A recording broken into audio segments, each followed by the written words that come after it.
จ้ามื้อนี้จะมานำเสนอเนาะเกี่ยวกับการทำความสะอาดปรินเตอร์เนาะอ่าButter รุ่น DCP-T 300เนาะก่อนอื่นเราจะเปิดเครื่องก่อนเนาะ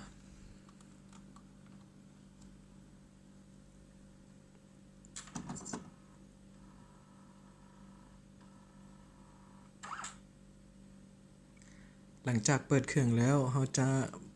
เห็นบ่ปุ่มเมนูเนาะเราจะไปกดปุ่มเมนูในหน้าจอจะปรากฏขึ้นว่า ink เนาะ INK แล้วเรากดลูกศรบวกนี้ไปที่ได้ ink เนาะกดโอเคมันจะบอกว่า1 test 2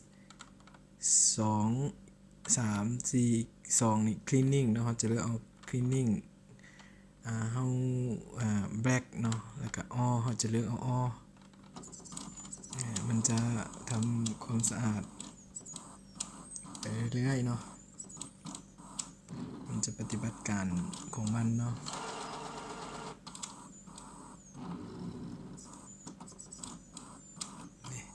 มันจะปรากฏขึ้นว่า cleaning แสดงว่ามันกำลังทำความสะอาดเครื่องเนาะเพื่อให้หมึกแล้วก็เอกสารออกมาได้แบบละเอียดขึ้นตืมเนาะเราจะเฮ็ดในนี้ทุกอาทิตย์หรือว่า2 เทื่อต่ออาทิตย์ก็ได้แล้วแต่ว่าผู้ที่มีเวลากับมันเนาะมันจะทำความสะอาดในตัวมันเองเนาะปรินเตอร์Butter รุ่น DCP-T 300นี่มันจะมีแท่งหมึกในตัวของมันเองเนาะตัวนี้มันจะมีแท่งหมึกในตัวของมันจะทำความสะอาดอยู่ประมาณ10 นาทีนะเท่ากับบ่ฮอด10 นาที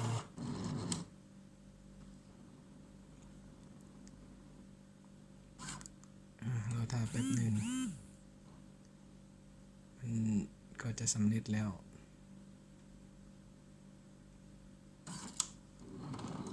มันจะทำความสะอาดพวกหัวอ่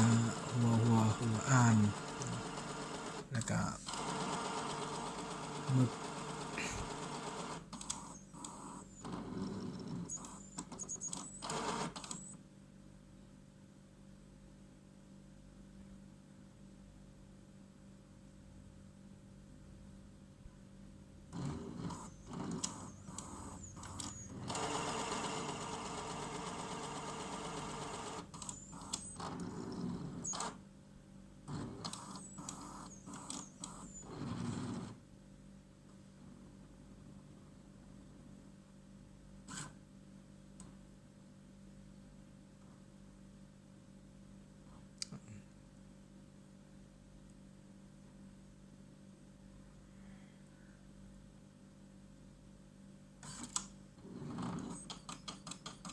เราทาแป๊บหนึ่งมันก็จะสำเร็จแล้ว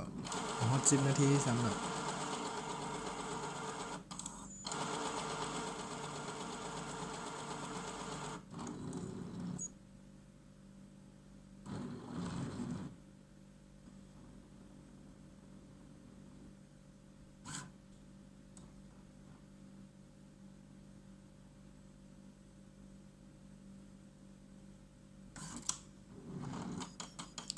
วิธีนี้